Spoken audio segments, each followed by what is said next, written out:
The sound of the credit card breaking echoed across the white tablecloth. Sharp final. Like bones snapping. The waiter froze mid-pour, Cabernet trembling in the bottleneck. Other diners turned. Mom's smile was triumphant, the kind of expression that comes from believing you've won something important.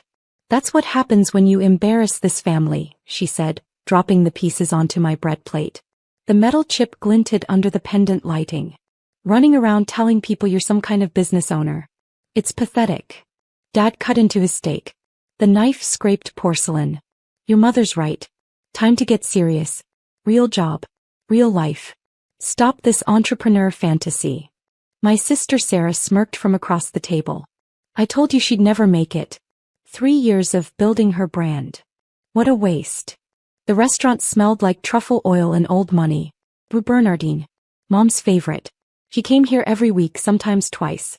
Posted the photos on Instagram with captions about earned luxury and successful lifestyle. The irony sat heavy in my chest, dense as the bread I wasn't eating. I'd known this dinner was coming. Had felt it building for weeks. The comments getting sharper. The dismissals more frequent. Mom had started introducing me to her friends as between opportunities. Dad had stopped asking about my business entirely, as if ignoring it would make it disappear. What they didn't know was that I'd been preparing too.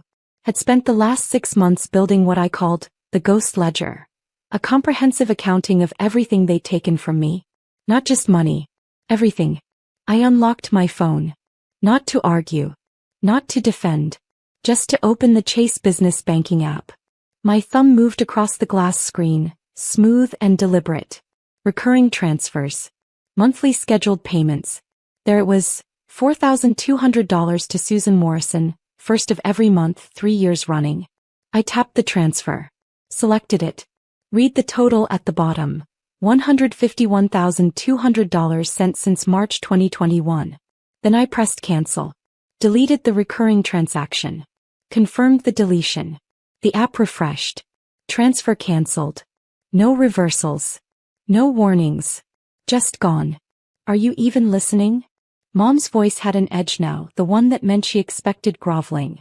I heard you, I said, setting my phone face down beside my water glass. You're cutting me off. That's right. She lifted her wine, satisfied. Maybe now you'll take life seriously. Your father has connections at his firm. Paralegal position. $45,000 to start. You can move back home, save money, stop pretending you're something you're not. Sarah nodded enthusiastically. It's actually a great opportunity, Emma. Benefits, stability. Real career trajectory. The words landed like they always did. Designed to diminish, to reduce, to remind me of my place in the family hierarchy. Sarah had always been the golden child. MBA from Wharton. Marketing director at a Fortune 500 company. She'd moved back home last year, temporarily, to save for a down payment. What she'd actually been doing was paying Mom and Dad $1,400 monthly rent while I covered most of their actual expenses. When's your mortgage due? I asked. The question landed wrong. I watched Mom's brain try to process the non sequitur, saw the micro-expression of confusion before she smoothed it into annoyance. Excuse me. Your mortgage. The one on the house in Scarsdale. 4-bedroom colonial. When's it due? Dad's knife stopped moving. What kind of question? January 15th, I said. 6 days from now. $3,800 monthly payment. You've never missed one in 3 years. Mom's hand tightened on her wine stem. The glass made a small sound, crystal protesting pressure. How do you know? Because I pay it. Silence. The kind that swallow sound makes the air thick. At the next table, a woman laughed at something her companion said. The sound felt like it was coming from another world. Sarah leaned forward. What are you talking about? I picked up my phone again. Opened my email. Found the folder labeled Family Financial Support Morrison Household. Turned the screen toward them. The subject lines scrolled past. Mortgage payment confirmation. Utility payment processed. HOA fee cleared. Car insurance premium paid. Property tax, escrow deposited. 3 years, I said. Since I started Morrison Digital Consulting. First year revenue, $180,000. Second year, $285,000. Last year, $340,000. I took $4,200 monthly from my business account. Sent it directly to Mom's personal checking. Every first of the month. You called it help from Dad's investments. Remember? Mom's face had gone pale, the foundation suddenly visible against her neck. That's not, you didn't. I did. I scrolled through the spreadsheet I'd pulled up. March 2021 through January 2025. 46 months. Mortgage, utilities, property tax, both car payments, country club dues. Even Dad's golf membership at Winged Foot. The numbers glowed on the screen. Each line item a separate wound. Mortgage, $3,800. Utilities, gas, electric, water, internet $420. Property tax, monthly escrow $890. Mom's Lexus ES 350, $640. Dad's BMW 540i, $710. Scarsdale Country Club, $850. Winged Foot Golf, $290. Home insurance, $180. Landscaping service, $320. Total monthly, $8,100. I'd covered $4,200. They'd covered the remaining $3,900 from Dad's consulting retainer and Sarah's rent payments. Dad's jaw worked. His hands had gone flat on the table, palms down. Why would you do that? Because you told me you were struggling. 3 years ago. March 2021. You came to my studio apartment in Queens. Sat on my futon. Said the retirement accounts took a hit during COVID. Said you needed help with the mortgage for just a few months until things stabilized. The memory was specific, etched in detail. Dad had looked smaller that day, older. He'd worn his reading glasses on top of his head, a tell that he was stressed. Mom had called twice during the conversation, her voice anxious in the background. They'd said the words that made me start the transfers the next week. We might lose the house. I'd believed him. Stupid, soft 25-year-old me had believed him. Had taken money from my barely profitable first-year business and sent it to them. Had kept sending it even when my own rent checks bounced. Even when I had to choose between health insurance and their mortgage. Things did stabilize, Mom said quickly. Her wine glass was shaking slightly. We were going to tell you. Tell me what? That you've been taking my money for 3 years while calling my business a fantasy? That every Sunday dinner where you told me to get a real job, you were sitting in a house I was paying for? That every time you posted Instagram photos from the country club, I just transferred money to cover the membership dues. My voice had stayed level. That was the thing I was proudest of. 3 years ago I would have cried. Would have apologized. Would have made it smaller to make them comfortable. Not anymore. Sarah's face had shifted. She was doing math, I could see it. Her accounting degree was finally useful. I've been paying rent, she said slowly. You told me it was going toward the mortgage. That I was helping with expenses. It was helping with expenses, Dad said. Just not the mortgage. No. I pulled up another screen. Bank statements from their joint savings account. It went into their vacation fund. The Sarah Morrison monthly rent payment. Deposited directly into savings. Last major withdrawal, December 18, 2024. Amount, $8,400. For the Turks and Caicos trip you're taking next month. The all-inclusive resort. 5-star. Sarah's mouth opened, closed. Her face had gone red, 2 spots of color high on her cheeks. You used my rent money for vacation while I paid for the house you live in. I set the phone down. The screen went dark. Yeah. The waiter appeared, nervous. He'd been hovering near our table, probably sensing the tension. Is everything all right with your meals? Fine, Mom said, her voice brittle as old paper. We're fine. We weren't fine. The table felt like a shipwreck and we were all drowning in different ways. I'd spent 6 months building the ghost ledger I'd mentioned.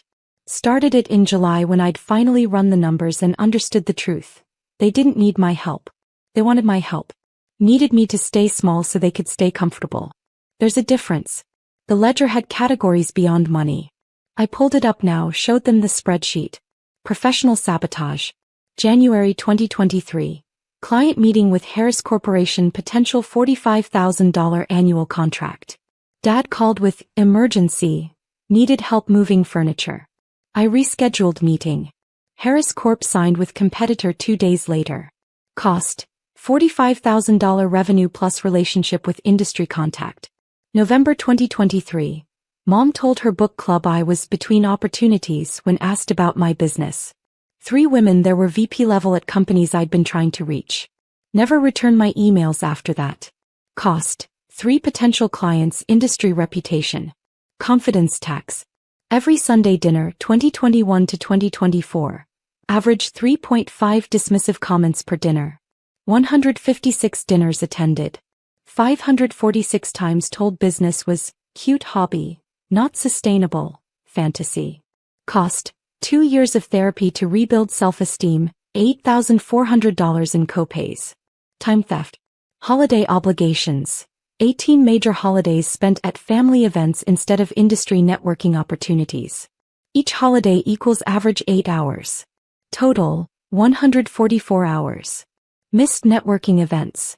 23 events skipped. 4 family obligations. Cost: relationships never built, opportunities never seized, time never recoverable. Financial sacrifice documentation. June 2022. Chose their mortgage over my health insurance premium. Uninsured for 4 months. Developed kidney infection. Emergency room bill. $4,200, exactly 1 month's transfer to them. August 2023. Chose their property tax over my business liability insurance. 1 month uninsured. Lost potential corporate client who required proof of coverage. December 2023. Chose their car payments over my own emergency fund.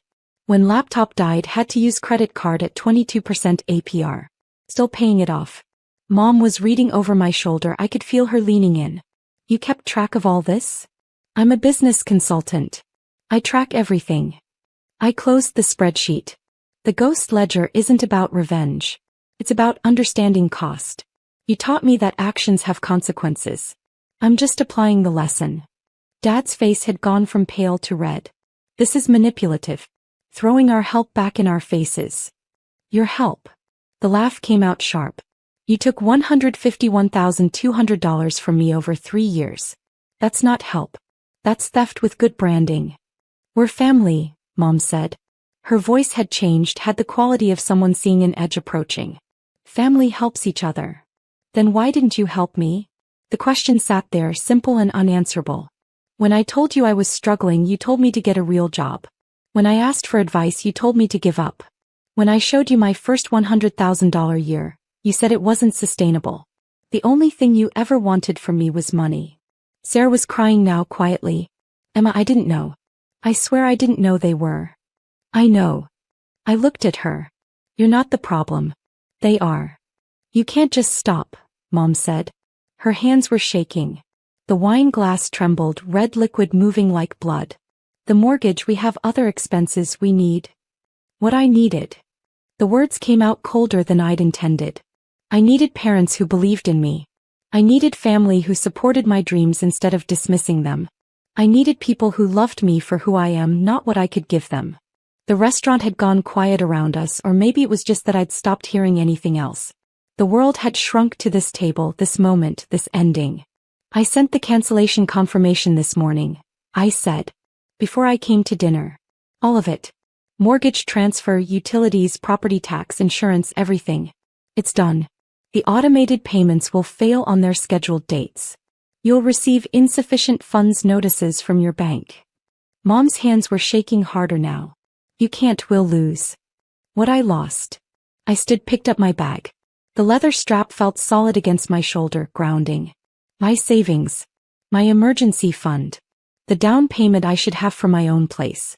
3 years of financial security. I lost that so you could keep your house and your cars and your image. You're punishing us, Dad said. His voice had gone hard, defensive. Over what? Pride? Because we hurt your feelings.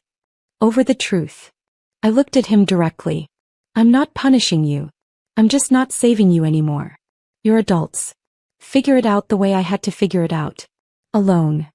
Mom grabbed my wrist.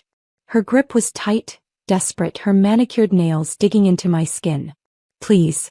Just 1 more month. Let me figure something out. Please, Emma. I looked at her hand on my arm.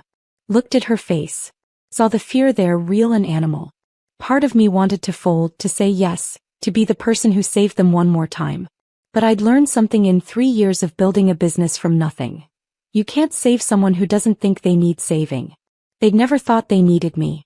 They just thought they needed my money. You have 6 days to figure out the mortgage, I said, removing her hand gently. Same timeline you gave me to grow up and get serious. Should be plenty of time for 2 intelligent adults with financial resources. I left cash on the table for my untouched meal. $60 exact change. Not from the card she'd broken. From the business account she'd pretended didn't exist. Sarah followed me outside. The cold January air hit sharp and clarifying. Emma, wait. He was crying, mascara smudged. Can we talk? Really talk?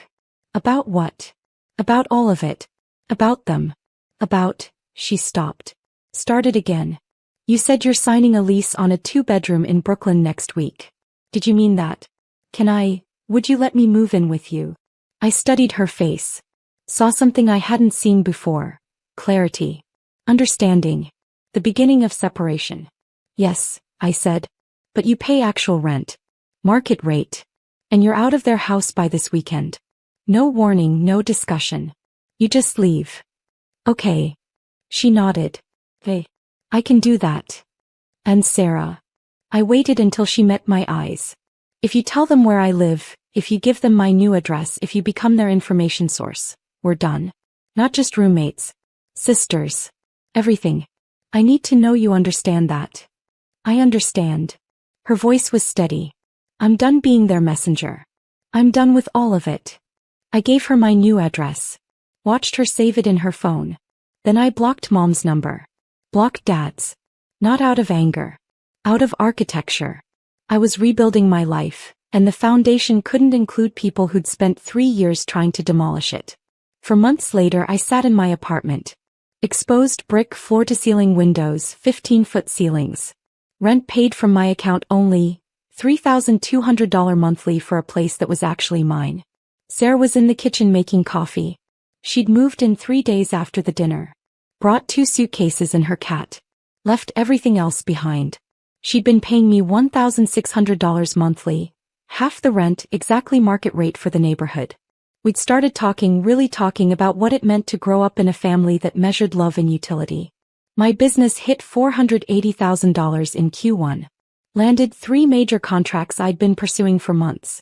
Hired 2 full-time employees and a part-time financial analyst who specialized in helping entrepreneurs untangle family money dynamics. Turns out I wasn't the only one. I'd heard through Sarah that Mom and Dad had refinanced the house. Took a cash-out refinance to cover 6 months of expenses while they restructured. New mortgage, $5,100 monthly, up from $3,800.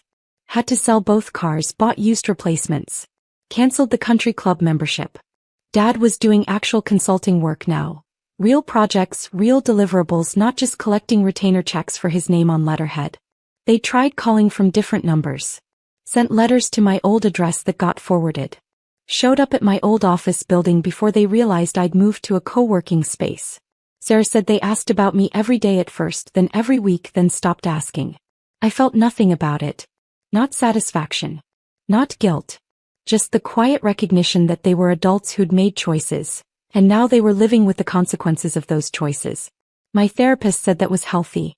Said the ghost ledger exercise had been transformative, that naming the emotional cost had helped me process them faster than years of traditional therapy might have. She'd asked if I wanted to pursue reconciliation eventually. Maybe, I'd said. If they ever actually apologize.